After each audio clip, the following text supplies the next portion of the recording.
Live with clickorlando.com, this is News 6 at 4, getting results.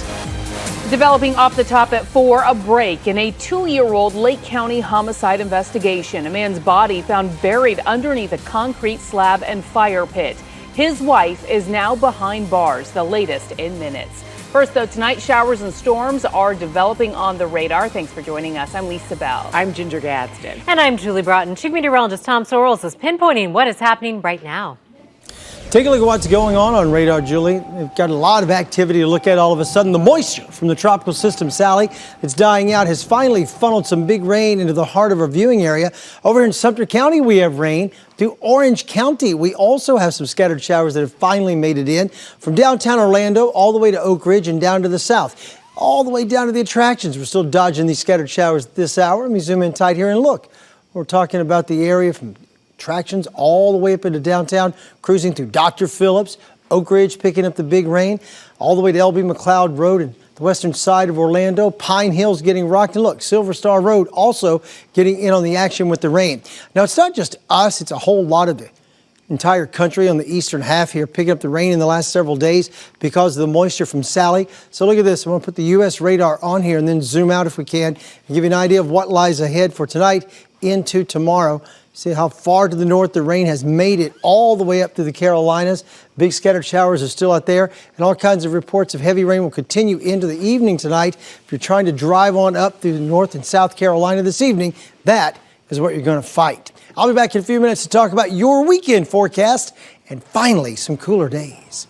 All right, Tom, thank you. The remnants of Hurricane Sally are now moving toward the East Coast. Flooding is now an issue in parts of Georgia.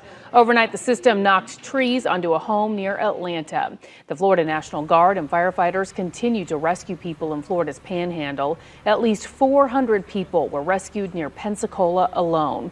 New video shows the damage left behind at the 3-mile Pensacola Bay Bridge. A piece is missing following Sally. Florida Senator Doug Broxson tells the Pensacola News-Journal it may take a month or more to repair. Sally slammed into Gulf Shores, Alabama as a Cat 2 hurricane early Wednesday. At least one death in Alabama was blamed on the hurricane. Now, there are still 74 days left in hurricane season, so now is a good time to download our Hurricane Tracker app. You can pinpoint any storms in the tropics and get breaking weather alerts sent straight to your phone. Just search WKMG in your app store.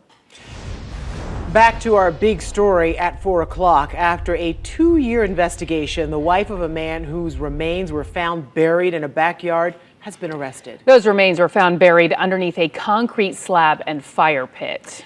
37-year-old Lori Shaver is now facing a second-degree murder charge. Lake County deputies say back in 2018, they found human remains of her husband, Michael Shaver, at their Claremont home along Sandy Pines Road. News 6's Clay Lepard spoke to the victim's friend, who alerted deputies to conduct a well-being check after he hadn't heard from him. It's obviously a big relief. More than 5 years after Michael Shaver was last seen alive, friends and family may finally have an answer as to who deputies say killed this Lake County man. Hopefully we're going to have closure. It's going to be a long, drawn-out thing, I'm sure. I mean, Michael was a great guy. I mean, he was just a real great guy. Deputies arrested Shaver's wife, Lori, and charged her with second-degree murder and accessory after the fact. You may contact him for any statement. We spoke to Lori Shaver back in early 2018 when deputies first searched the Shaver property near Claremont and eventually found Michael Shaver's remains under a cement slab in the backyard. Court paperwork says Lori etched her name in the cement above Shaver's body, along with her boyfriend at the time. This investigation all began after a close friend of Michael Shaver's called deputies. He says he spoke to a prior girlfriend and the two began to reminisce about Michael Shaver, who they hadn't seen in years. When she visited the property, she noticed, that Mike's wallet and cell phone was there and Mike wasn't there. And then she had told me about this weird concrete slab that she ended up seeing on Lori's Facebook at one point. So I kind of put all these little pieces together. I'm like, this isn't right at all. Something's weird. That was what triggered me to call the authorities. For some time now, we have felt that we have a good, strong case against Lori Shaver. Lieutenant John Harrell with the Lake County Sheriff's Office says Lori remained their prime suspect throughout the investigation, as the story she told them continued to fall apart. What were some of those nuggets that stood out in this case that just came off a little bit unusual? All of her lies from the get-go. Everything was just bizarre. Everything was suspicious from the get-go. I mean, from the very beginning. According to court paperwork, investigators believe Lori Shaver took quite a few steps to conceal her husband's death, including maintaining his social media, using his bank cards, and even sending a woman flowers. At this time, detectives are not revealing how they believe Michael Shaver died. Lori remains locked up without bond. It's a big step forward to justice for my best friend and his family. In Lake County, Clay Lepard, Getting Results, News 6. Clay, thank you. Right now at 4, an Orange County mom is behind bars after her 6-year-old son was found dead at an extended stay hotel. She was set to face a judge today on a first-degree murder charge. Deputies say they found the child at the Key Suites up Orange Blossom Trail. That's just south of Holden Avenue. News 6's Jerry Askin joins us now live in studio with the details. And Jerry, this story is just awful. Oh, it's very awful. Really sad story. This 6-year-old boy's family is grieving. His family told me he was a first grader at Pine Lock Elementary and really just a good kid. I spoke to the boy's grandma in the past hour or so. She told me the boy's mom, who is her daughter, had diagnosed mental issues as a child, and she said her daughter wasn't herself when this all went down. I'm hurt. I'm lost for words. I don't know what to say. 6-year-old Avian Burner had a big smile and a bright future. His grandma told me he loved Batman and Spider-Man, and he was really a smart kid. He was just an outgoing child. He was good in his school. They loved him. His life was cut short Wednesday. That's when deputies say he was found lying in a bathtub unresponsive here at the Key Suites Hotel on Orange Blossom Trail. His mom, 26-year-old LaBrianne Wilson, is now in custody charged with first-degree murder. Neighbors set up this makeshift memorial outside the boy's hotel room where he lived. Everybody knew her. Everybody knew her kid.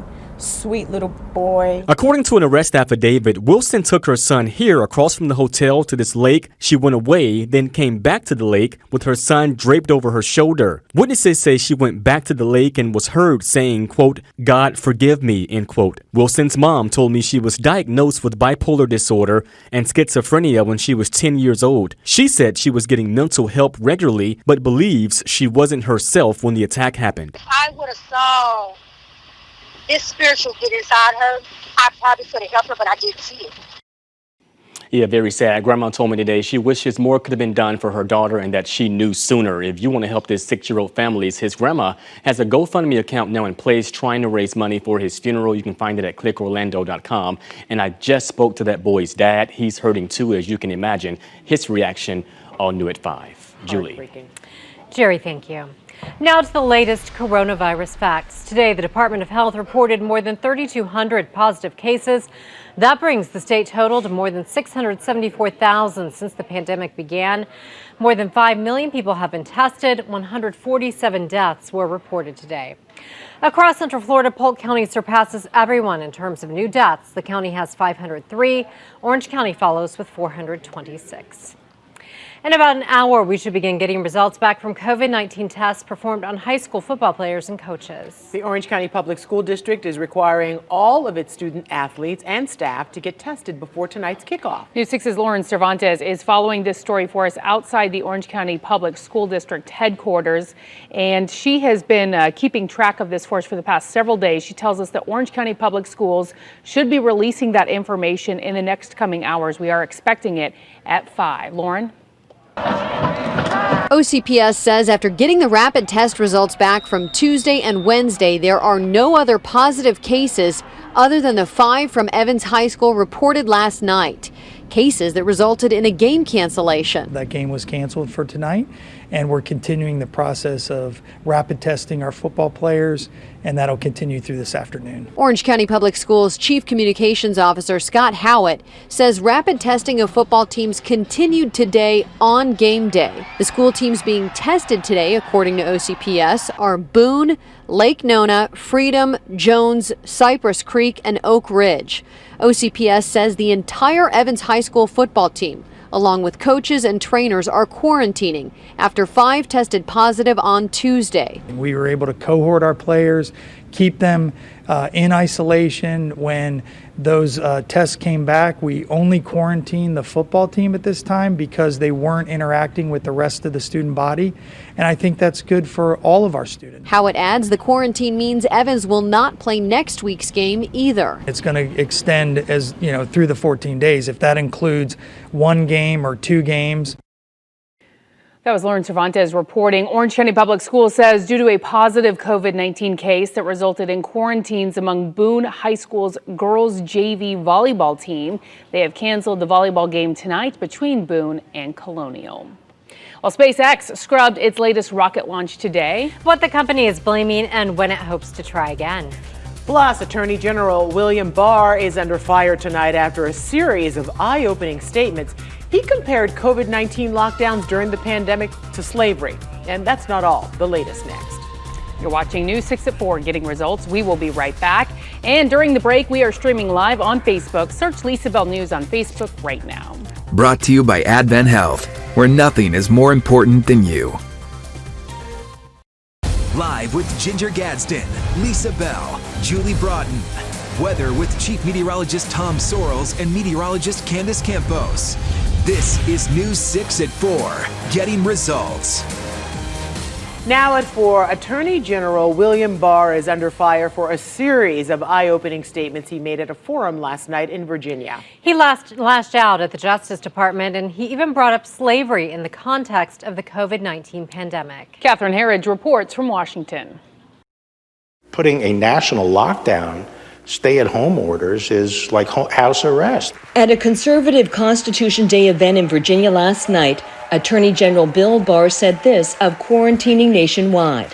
It's, other than slavery, which was a different kind of restraint, this is the greatest intrusion on civil liberties in American history. Barr suggested that politicians, not medical professionals, should guide the public during the pandemic. The person in the white coat is not the grand seer who can come up with the right decision for society. A free people makes its decision through its elected representative.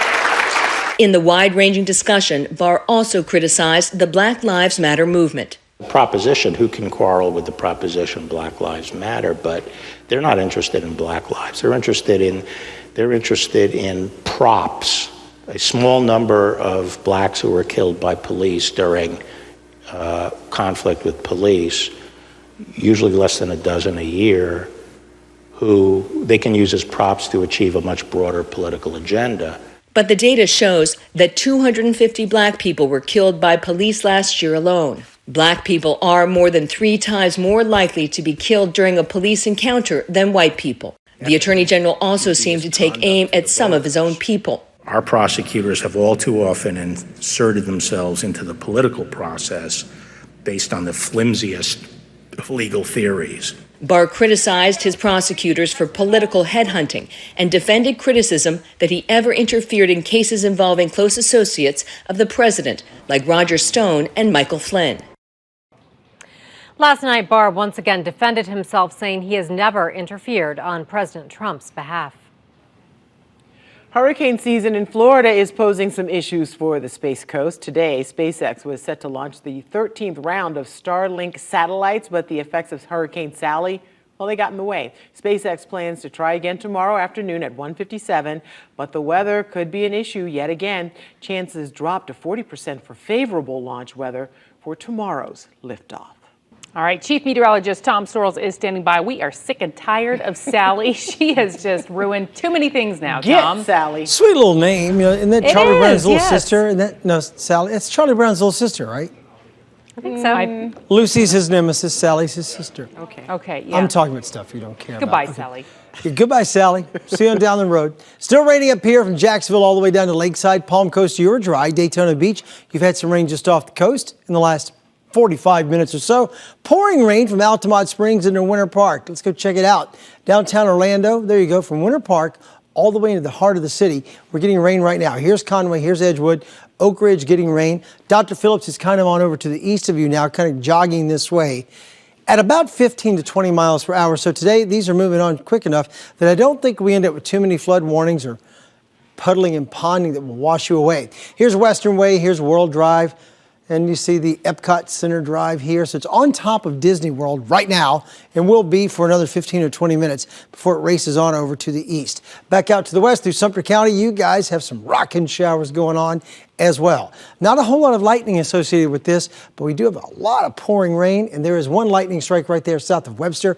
Here's Bushnell all the way to Center Hill, just south of Coleman, still getting all the big rain. Let me center this up for you real quick, and then we'll move right along. We've got a lot to talk about, but I want you to see where the rain is right now. Most of the area totally dry, but those of you who are getting rain are getting it in bucket loads as it moves on through. Real quick, here's a look at Sally. We zoom up to Raleigh, North Carolina, pouring rain along 95 down to Charleston. This is like the core of the rain associated with Sally. We're down here getting the bottom remnants of the feeder bands coming through. Still looks impressive all the way from west of Tampa out to the Gulf of Mexico. And in the next hour or so, this is what we'll be dealing with. Let me stand here in the corner. Still some pretty decent heavy showers moving on through. Next system to watch, I know there's a lot in the tropics in the Atlantic we'll get to, but this system right here is the one we'll watch. Doesn't have a name yet, it's just an invest, but the modeling brings it up and into Houston, Texas over the course of the weekend. My guess is that will be Wilfred. Okay, 88 degrees currently on the launch camera. Temps where you live, Titusville, 89. Daytona Beach, 77. You've had rain. Ocala, 81. Here we go into the evening hours. Still some more scattered showers to get through, and they linger. They're not done by 6:37. They linger till about 11 o'clock tonight. Tomorrow's rain pattern, there you go. And then we go into Saturday. Still some spotty showers, but the wind changes directions. We get a front coming through, and we trend cooler. Your low tonight in Orlando is 77. Here's tomorrow. Your forecast is brought to you by your Southern Lexus dealers. Daytime high tomorrow goes to 92, but here's what I really want you to see. 92, 89. Then look, Sunday. Yeah, baby. 86 is the daytime high, 85 on Monday, and autumn arrives on Tuesday. It's actually going to kind of feel like it. Yeah, I'm going to need some pumpkin spice. Oh. Thanks, Tom. An area theme park is preparing for some big crowds this weekend. Plus, an attack next to a Florida pond. A man is grabbed by a gator. How he managed to fight the animal off. Then, all new at 5.